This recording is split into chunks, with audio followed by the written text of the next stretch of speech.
Right. Good day, everyone. Thank you for making the time to attend this session. We're very close to lunch, so hang in there. All right.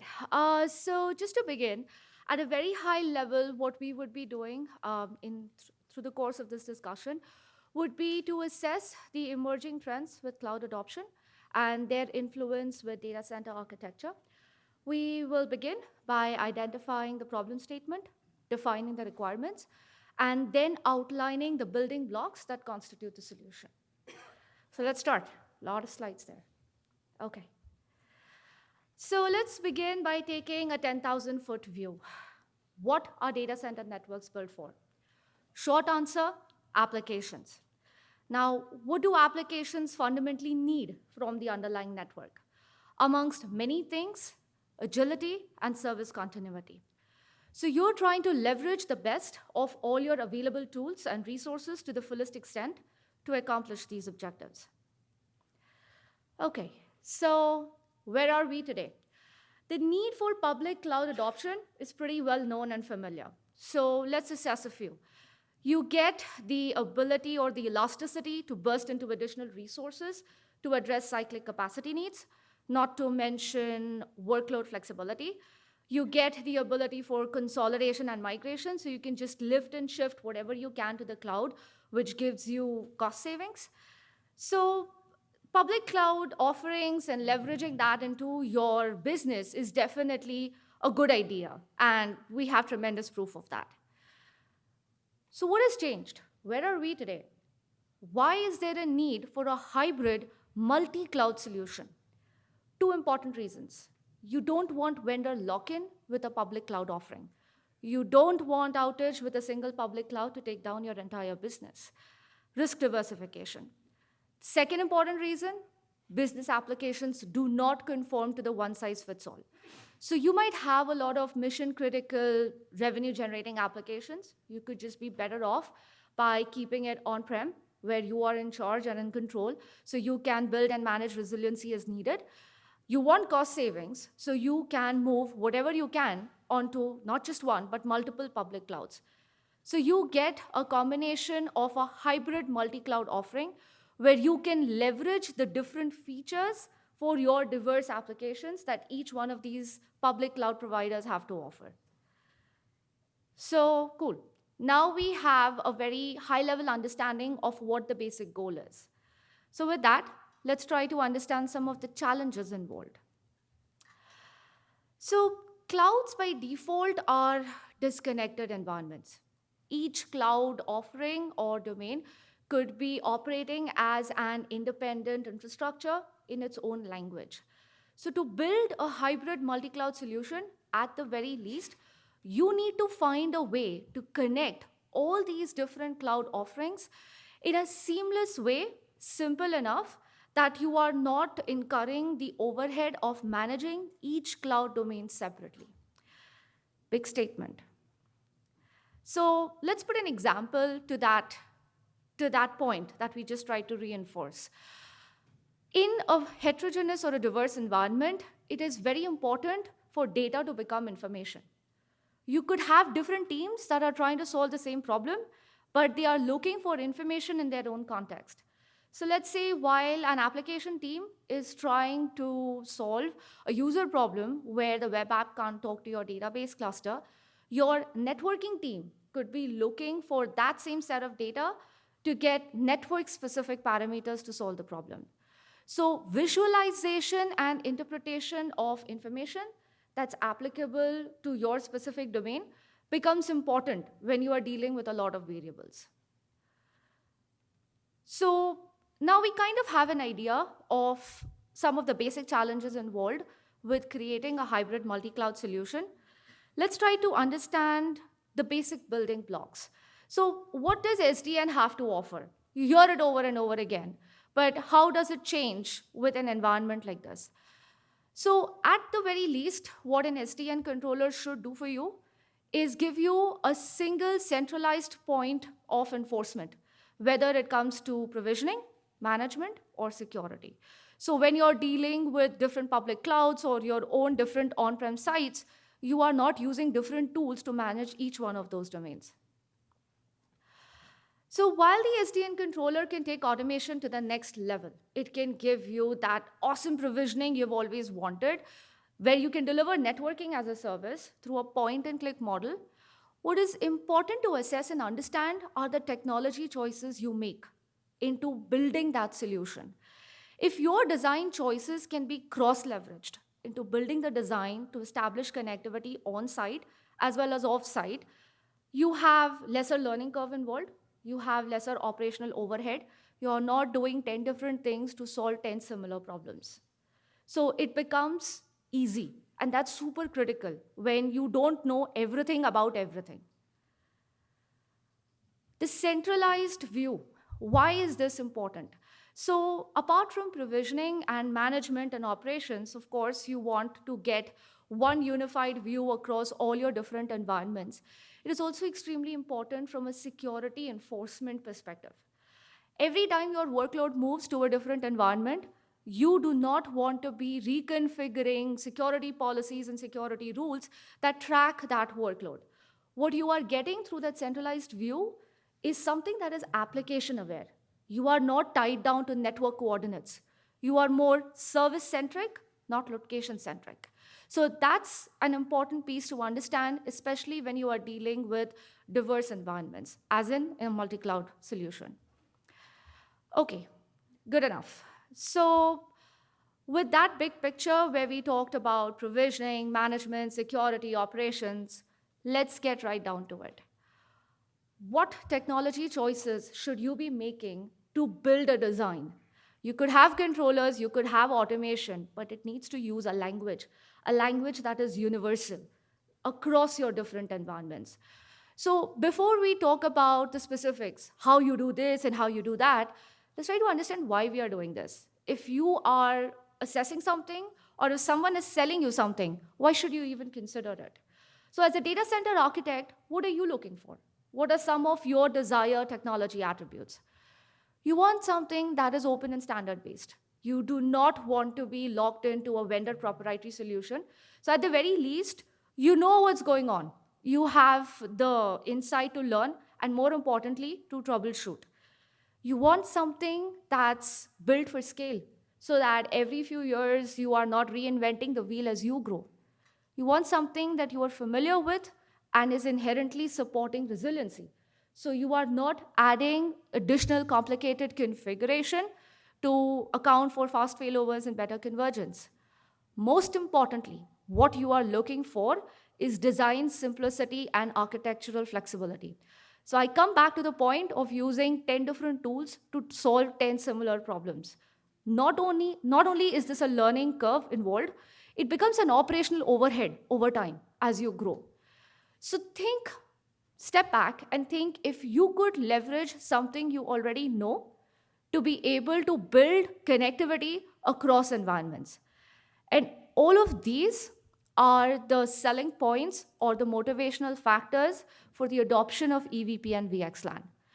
So, for the benefit of those in the crowd who don't understand or know too much about EVP and VXLAN, a quick recap. EVPN is really an additional NLRI or address family on BGP. So you are essentially using BGP for control plane learning. What you can get with EVPN is the ability to exchange MAC and IP information. So that is essentially layer 2 and layer 3 info for all your hosts within or outside your data center. So with BGP based control plane learning, you get an overlay, which is VXLAN. That is essentially your data plane for IP tunnel endpoints. So EVP and VXLAN together give you BGP based control plane learning for an overlay on an IP underlay. That's about it. That's all there is to it. So now that you understand that, let's try to see how you can leverage one technology to build a solution. So when you start considering a multi-cloud solution, what are some of the common functions that are involved? This slide tries to capture some of those. So you try and you start by building your data center fabric that constitutes your data center. You can use an EVP and VXLAN overlay over your IP class underlay. Your tunnel endpoints could be physical devices, could be compute servers that are running VTEPs on them. doesn't matter. The technology in itself doesn't prohibit you from enabling that. So once you build your data center or your data center fabric, you could have the need to support similar traffic requirements across geographically dispersed sites. So why not rinse and repeat? You have a cookie cutter design, take it and repeat it across multiple geographically dispersed sites and build your data center interconnect using that same technology. And we'll talk about in detail on how you can accomplish this in the next upcoming slides. Again, using EVP and VXLAN. So next, you might have a need to integrate with an external wide area network for north-south traffic or internet traffic. Your IP-only data center could be plugging in to an MPLS core where you might need traffic engineering for your traffic. So how do you make that happen? Again, with the same technology. And last but not the least, hybrid cloud connectivity. So you want to connect your on-prem data center with multiple public cloud offerings. You can do that with VXLAN over IPsec tunnels. So you have a Swiss knife approach with a single technology that gives you the ability to not learn 20 different things and operate them, but use one common constant to manage all your variables. All right, so let's get down to it. What and how would you build your private cloud data center fabric? So this is just a quick pause to normalize terminology for all of us to be on the same page for the rest of this discussion. Now, what is referred to as a pod is really a unit of leaf and spine devices, which could be servicing a subset of your compute capacity. So you could build a small pod and replicate this multiple times across your data center to have multiple pods. So your leaf and spine devices constituting a pod can then further be aggregated by a DC core or a pod interconnect layer. Now, this is totally optional. Depending on the size and the scale of your deployment, you want to save costs, you can collapse your edge and your pod interconnect layers into a single layer of devices. Nothing stopping you from doing that will accomplish the same traffic and design objectives. So this is essentially a picture which becomes a common design model with a lot of different production deployments. Okay, so cheat sheet. You're trying to engineer or build a data center fabric. 20 different things to configure. Let's functionally divide them. What do you need at the very least? So let's start with the access layer. What the access layer defines is how you plug in your compute into the fabric. So basically, think your servers, how do you connect them to your Tor or your Leaf devices? That's what access defines. What do you get with EVPN? You get N-way all active multi-homing. Nothing extra to be added. This comes with the technology. N could be 2, 3, 4, 64, doesn't matter. The technology doesn't inhibit you from having multiple all-active functional uplinks. That's what you get at the access layer just by virtue of configuring EVPN that uses a construct called as an Ethernet segment identifier for those who are curious and want to read up more on the RFC going back. Next comes your underlay. So at the end of the day, you want an overlay or at a very high level to categorize your traffic requirements, you might have layer 2 or layer 3. So layer 2 traffic is where you essentially want a VLAN to live across any rack anywhere. You want to stretch layer 2 across racks within your DC or across DCs. So you need an overlay to do that. You need that same overlay to also be able to handle layer 3 traffic. Again, it's similar traffic requirements. There is no absolute need to be running different protocols to accomplish the same objective. So to be able to achieve IP connectivity between those tunnel endpoints, that's what's called your underlay. You could use anything. If you're feeling adventurous, go for static routes. I do not recommend it. But the technology itself will not prohibit you from doing that. So you could use a familiar IGP, or the more popular preference is using BGP, eBGP to be specific. So you get the multipath and the scale benefits that come with BGP. Again, known and familiar territory. Last but not the least, once you have the groundwork laid up, you need to build the overlay. You need to be able to get your VXLAN, NCAP, and DCAP going. So what are some of the more basic sub-functions involved within the overlay category? So one benefit to reinforce the resiliency built into the protocol itself is the concept of the distributed anycast gateway function. So EVPN within the protocol itself uses a VRRP-like concept where you could get the ability to introduce anycast gateways within your data center or across DCs. L3 gateway placement is really the ability to route between VXLAN segments. You could do it at the leaf, at the spine, at the edge, wherever you choose to. The technology itself doesn't prohibit you from doing any of that. And last but not the least is how do you go about exchanging EVPN routes? So, like I mentioned, EVPN is really multi protocol BGP. Use any of your BGP constructs. If you're running iBGP, you want reduced control plane state, by all means, use hierarchical route reflection like you're used to. Nothing changes with EVPN. So, it's easy to operate, it's easy to set up because you already know a lot of it since it's essentially BGP. Okay, so this is just to paint an example on what we just spoke about, the flexibility in terms of how you are building your fabric. So from the data center fabric perspective, your hosts are really endpoints. They could be anything. They could be containers, they could be bare metal servers, they could be virtual machines. All that you're looking from a fabric perspective are MAC addresses and IP addresses. That's about it. So what this picture attempts to show you is just different ways to plug into the fabric. You could be doing a layer 2 handoff to your leaf devices, wherein your fabric inherently is built for both layer 2 and layer 3 by virtue of using a VXLAN-based overlay. And you can exchange your control plane information through EVPN. Nothing changes depending on the nature of the hosts you have. Another way to go about it is where you are doing layer 3 routing at the compute server itself. What you don't get with that is layer 2 traffic, but obviously because everything is layer 3. So these are two different ways to solve the same problem. Okay, so reinforcing this point again and again because it's important. Design flexibility. I should not be the one telling you where you should be doing and what's best for you. You should be the one making that decision based on your use case. So if you want to route at the leaf layer or at the spine layer or at the edge layer, the technology itself gives you the entire ability to do so.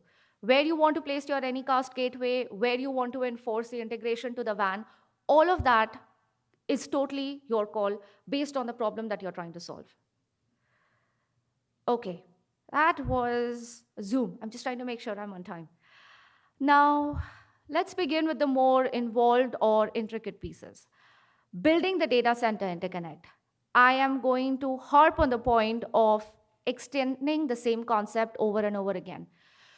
You've built your own DC fabric with EVP and VXLAN. Now you essentially want to support the same traffic types just across a different geographically located site. How do you make that happen? Okay, a couple of options. So this is just a broad categorization of what you get: over the top or OTT, the segmented approach, and layer 3 DCI. I'll be talking about in detail about each of these options. What you get with the first two is the ability to stretch layer 2 as well as layer 3. You don't get that between data centers with the third option. So this is just a quick snapshot of what the logical functionality looks like across those three different options. So let's look deeper. Over the top or OTT, what is it really?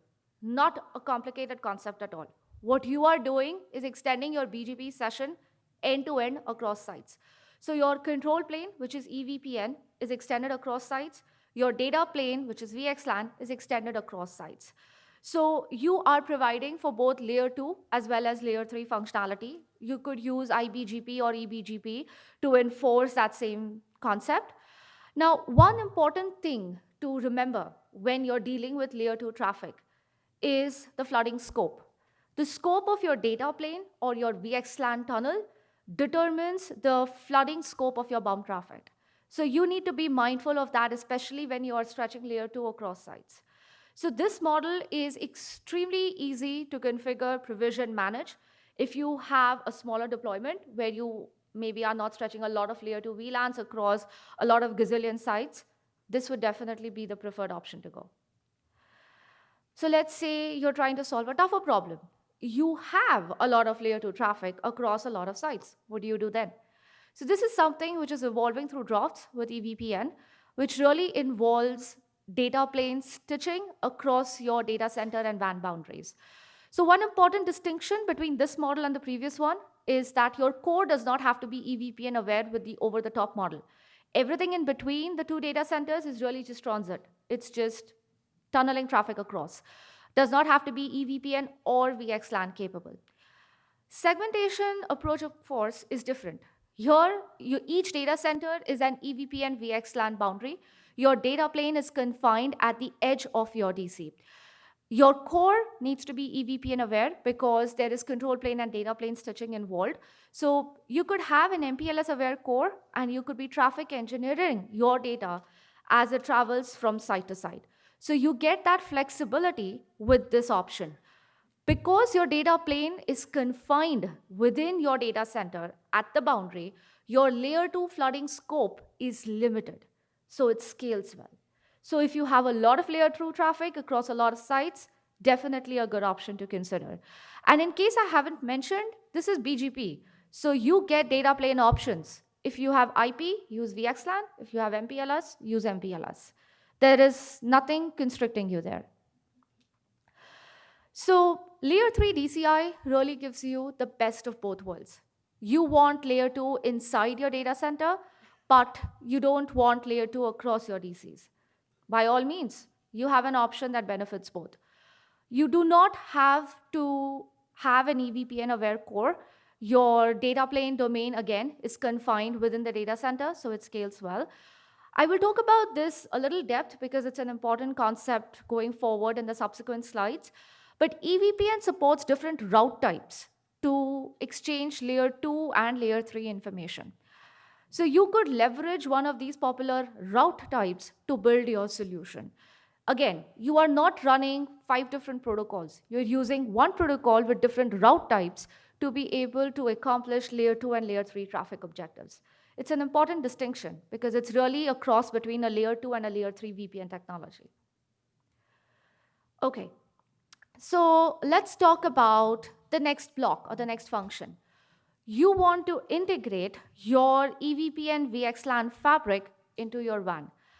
How do you go about doing this? So that's a big statement right there. What really is the problem?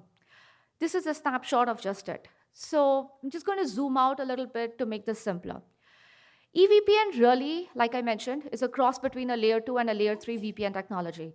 So at the very heart of it, it has two important concepts, a MAC WRF and an IP WRF. When you learn a route from a host, you extract that MAC information, put it into your MAC WRF, you extract that IP information, and you put it inside your IP WRF. So you are achieving multi-tenancy both at a layer 2 level as well as a layer 3 level. Now, when you are plugging into a WAN for your internet or north-south traffic, what are you trying to do? You are exchanging routes from within your data center outside and vice versa to be able to establish bidirectional communication. That is really the problem statement. How do you go about doing it? Again, you could maybe have an L3 VPN core or a plain IP core or an MPLS core. I don't want to do different things within my data center and the WAN to be able to support this function. Point is, you don't have to. So what this picture attempts to show you is a snapshot of a layer 3 gateway. A layer 3 gateway is basically a device capable of VXLAN routing, which hosts an IP WRF that has IP addresses inside of it by virtue of the control plane learning that we just spoke about. So you want to get these host IP routes from your data center to the edge of your data center and hence outside. You can totally make that happen. So with EVPN, you have a bunch of route types, which I'll talk about in a bit. But your DC edge device in that case could be talking MPLS or could be an L3 VPN PE towards the core, and it could be a VXLAN tunnel endpoint inside your data center fabric. Once that IP route gets inside the IP WRF, that's it. What you do for L3 VPN and EVPN is pretty much the same, and I'll show you how. So this, before getting into the details and I overwhelm you or offload too much information on you that comes out of the draft, I just want to give you a quick synopsis of what I have been calling route types. So layer 2 and layer 3 traffic. If you want to stretch a VLAN, EVPN supports a couple of different route types. I'm going to focus on two, type 2 and type 5. Type 2 routes have the ability to carry MAC and IP information with them. So if you want to stretch layer 2, use type 2 routes because that is the only route type that supports the exchange of MAC addresses.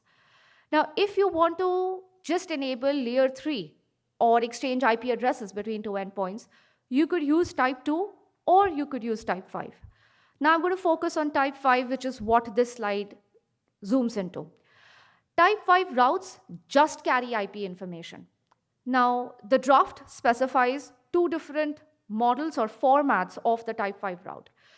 There is pure type 5, and there is the gateway address model. So the pure type 5 route is very much interchangeable with an L3 VPN and LRI, and I'll show you the format in just a bit. What it gives you is data plane flexibility. You have VXLAN or MPLS, don't care. You're using EVPN, want to get IP information from point A to point B, use pure route type 5. What it has within itself is all the information for next hop resolution. That's what a pure route type 5 is. What the gateway address model is, it's a conjunction of two routes, a type 5 and a type 2 route. So when you recursively resolve a gateway address type 5 route, you need a type 2 route for the next hop resolution. It's designed for a specific use case, and it's going to be out of the scope of discussion, at least for today. So we're just going to go back and talk about pure type 5 for the rest of this discussion. So what's the control plane exchange looking like between your tunnel endpoints? So you could have VTEP situated on your leaf or spine devices. Once you have the IP routes, you could get the type 5 routes exchanged in the control plane just by virtue of setting BGP tunnels. This is just a synopsis of what that packet walk looks like. So trying to keep this as simple as possible, you have the goal of having a VLAN or an IP subnet, two IP subnets that are part of the same tenant or have the same IP WRF membership. You want them to have inter-subnet communication. That's your problem statement, which is also your traffic requirement. So when that packet comes in onto your ingress VTEP, the destination MAC is of that, the Anycast MAC, which is the VRRP MAC highlighted here in step 1. As you go further, you see a snapshot of the MAC WRF and your IP WRF. So this is just for information. This model uses something called a symmetric IRB, if you want to read up on it in the RFC. What this really means is you are using a combination of two VNIs, a layer 3 VNI and a layer 2 VNI. A layer 3 VNI is for IP WRF recognition. So you use the VNI 1020 in the diagram up to be able to identify your IP WRF, and you have a layer 2 VNI which will identify your bridge domain. So once the packet comes in, the ingress VTEP is going to encapsulate it with your layer 3 VNI, and when it reaches your egress VTEP, it's going to pop that layer 3 VNI out and look into the packet. So the router MAC there is again another attribute, which in many occasions is the chassis MAC to force the egress VTEP to do a local lookup on the packet. And once that comes in, you are tying it down to your layer 2 VNI to identify the VLAN or the bridge domain that it goes out of. So in essence, to exchange IP information, you don't need to exchange layer 2 VNI. You can just get away with it, similar to a WRF label for exchanging IP route information with type 5 routes. So this is what I meant by using type 5 and L3 VPN interchangeably.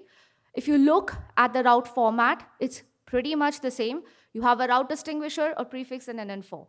So coming back to the very first slide that we looked at, once this type 5 route is situated in your IP WRF, you're done. The L3 VPN PE functionality just kicks in. It's going to pick up this route and advertise it into L3 VPN domain. You are not translating anything. You are not configuring anything. That is just how the protocol works. And I want to point this out multiple times because customers ask me, there's MPLS and there's VXLAN. What's the data plane stitching? What are you translating? I'm not doing anything. It just works. So that's how simple it is to get this going. So like I briefly touched upon earlier, some of the benefits that you get with EVPN type 5, data plane independence. You use IP or VXLAN or you use MPLS. If your functionality is something like, hey, I want to run L3 VPN over an IP core or VXLAN, use EVPN type 5. Just does the same thing. So that's what you get with EVP and VXLAN. If you are building VXLAN over IPsec tunnels to your public cloud, and if you want to enable some kind of control plane learning for L3 information or exchange only, again, type 5 is the solution to your problem. Okay, I just want to spend a few quick minutes on this last section, which is just touching upon a problem that most people are unaware of, especially that comes in with a layer 2 stretch. Last few minutes, I promise I'll be done soon. Again, hang in there. So, VMTO or virtual machine traffic optimization. So, what this phenomenon or observation really is let's say you are not stretching layer 2. Let's begin with steady state, and I'll show you where the problem can occur. You have the red host in data center 1, which is a different IP subnet. You have a green host in data center 2, which is a totally different IP subnet. Your blue host across the WAN wants to talk to the red host. It sees a summary route coming out of data center 1. It's just going to send traffic to data center 1. No hairpinning, no tromboning, plain and simple routing. Same goes when the blue host wants to send traffic to a green host in data center 2. What happens or what changes with layer 2 stretch? Now, let's say you continue that same model of summary route advertisement. You stretch the red host from data center 1 all the way up to data center 2. What the blue host is seeing in this picture are exact host prefixes. So it's seeing /32 routes. So now if it wants to send traffic to a host in data center 1, it's sending traffic to just data center 1. It's not sending traffic to data center 2. So again, with the correct model, you don't see any tromboning or no hairpinning of traffic, both in the ingress and egress direction. So let's zoom in how. You have a host that moved from data center 1 all the way to data center 2. You want to be able for it to use layer 3 gateways within its local DC. You do not want that host to still retain memory of the gateways that it was using in data center 1. So you don't want any tromboning of traffic in the egress direction. You get that with EVPN just by virtue of using distributed anycast gateways. You're responding to an anycast IP. That anycast IP is hosted locally. It resolves locally. So there is no tromboning or hairpinning of traffic in the egress direction in this case. Again, just comes with the protocol, nothing extra done. In the ingress direction, like we previously spoke about, if you continue advertising summary routes, you could be tromboning traffic because what your host across the WAN sees is nothing location aware. You are just seeing a /24 route. Based on where your best path is chosen from, you could hash traffic for data center 2 all the way going from data center 1. So there could be tromboning involved or suboptimal routing behavior in this case. So with EVPN, like I mentioned before, remember the MAC and the IP WRF logic? You get the MAC address in the MAC WRF and you get a /32 IP address in the IP WRF. You have that /32 information. Using everything that we talked about earlier, you can get that out of your WAN all the way across the PE, across the WAN to H0 in this picture. So you know exactly where a particular host is located when you are stretching VLANs because you're location aware. In this sense, you are able to optimally route traffic. And no tromboning. So that's it. Thank you.